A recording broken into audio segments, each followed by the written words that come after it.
Judge, what I heard Mr. Carson say at the end is that they're trying to get this information in an effort to benefit the taxpayer, to show that what was provided to the agencies, the Public Service Commission and the public utility staff, who are there, appointed by the legislature and exist to protect the public, that that information that was provided confidentially to them somehow wasn't evaluated for the public benefit. And Your Honor, the public had been protected, one, because that's the position that the Public Service Commission and the public utility staff have. One, they're there for the public. Two, they hired their own independent experts through this process to evaluate the confidential data that had been provided. On behalf of the public, on behalf of the Public Service Commission, on behalf of the public utility staff. And so the effort and the underlying theme to protect the public has been accomplished. It's already been done. It was done when independent experts were hired on behalf of the state to evaluate the information provided. Your Honor, what I also heard was that Mississippi Power Company does not compete. That's just not true. When it comes to residential customers, that is true. But we generate electricity and sell it on the wholesale market. We have a right to do that and do that. And we compete with wholesale energy sellers across the country on different products. Your Honor, I heard opposing counsel talk about how this is about rates, but these documents filed with the Public Service Commission, this was not a rate case. And so the exception that he referenced in statute 7923.1 is not applicable in this case. We're not talking about a rate case at all. And furthermore, when it comes to determining rate, fuel is a component, but it doesn't include everything that goes into a rate. Same thing with considering the effect of legislation on greenhouse gas emissions. Those things are components, but they're not overall rates. And so what we're seeking to protect here, more so than any allegation of a rate to be protected, is the assumptions and the methodology and the specific data that the power company felt important to determine those projections. The projections of fuel costs in and of itself, based on methodology and proprietary information, it is not in and of itself a determination of the rate, all in all. Your Honor, I heard that there were, or there have not been efforts to protect information. Your Honor, we followed all the procedures that I know of to protect the information. When it was filed before the Public Service Commission, it was filed as confidential pursuant to their rule. When this public records request came in, they notified us of that, and we have followed the process to protect it. With regard to the documents that we are here for today, they have been protected. We have taken efforts to make sure that they are protected for the reasons previously discussed. Your Honor, I also heard that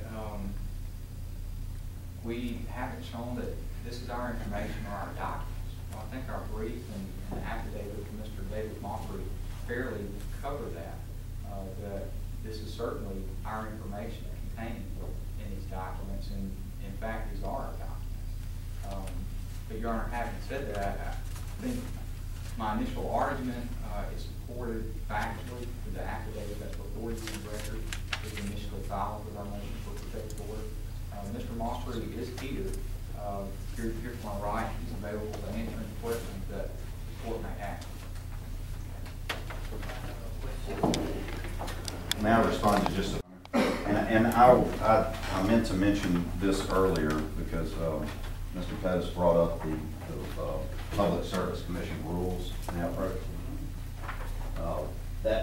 The full rules are about 160 plus pages long, so I took out just the applicable section there. But it's worth noting, since the argument is that this was properly done before the PSC, it's worth noting that all the public service commissioners made public statements that they thought the information submitted by Mississippi Power should have been non-confidential. And they complained about it, and they passed a new rule because of this very case because of this situation where Mississippi Power objected to everything as being confidential. And so they went back and there was a question about whether or not whether the commission itself could, on its own, determine whether or not they were confidential or not, or whether they had to go to a court, for a court. And so these do not have retroactive application to us, but it is evidence of what the commission desires in this. And they say in Rule 109, purpose and scope. The purpose of this rule is to discourage the practice of filing non-confidential information confidentially while providing a fair procedure for utilities and other filers to protect truly confidential information, such as trade secrets or sensitive financial information. The Commission prefers that information be filed publicly rather than confidentially, and the rule shall not be construed to protect information to any greater degree than the statutes. So that there was not some determination by the commissioners that this was confidential information. In fact, they file it with the public service staff, which in a very strange way is separate from the commissioners. So the staff is responsible for taking this in as a clerical matter and staff and stamping it confidential. So that there's been the Public Service Commissioner has not said that this is in fact confidential information. In fact, there were numerous news articles where all three of them said this should be public. And I'm not specifically talking about these three. They didn't point out these three that we're here about today, but generally they were upset that the ratepayers did not have access to this information. As to the argument that they're a wholesaler, the statute makes no exception for that. It doesn't say that if it affects the rate, but they also compete in wholesale. There's no distinction there. The argument that this is not a rate case, again, the statute doesn't say it has to be a rate case. It says it has to relate to a rate change. And we noted all the instances there. Another note that I think is a distinction that's important is that when Mississippi Power Company argues that what we do is going to affect the rate here, the final payer of that is the rate payer. This is a pass-through. There's not the incentive that Mississippi Power would want this court to believe to negotiate rates in a way that really makes a meaningful distinction. And even if they could do that, this is a free market commodity. This is not something where Mississippi Power goes out and says, hey, we're going to pay X dollars for this.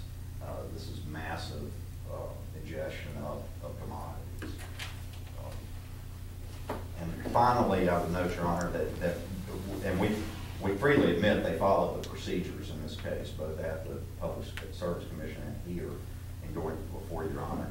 But we noted specific examples of where, in fact, they disclosed some of this information. In fact, their letter says, hey, it's out there, you go find it. So that's why we're here today. Thank you, Your Honor. You want to respond to his brief? Your Honor, I have the opportunity to do so. We have a few days, and Your Honor, not to keep going back and forth, I would just like to add, that the Public Service Commission is here. They are not taking the position that these should be disclosed because they're not confidential.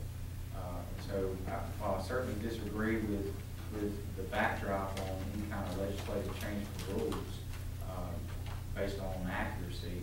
Your Honor, here today, even if the rules had changed, the Public Service Commission is not taking a position before this court that these documents should be disclosed.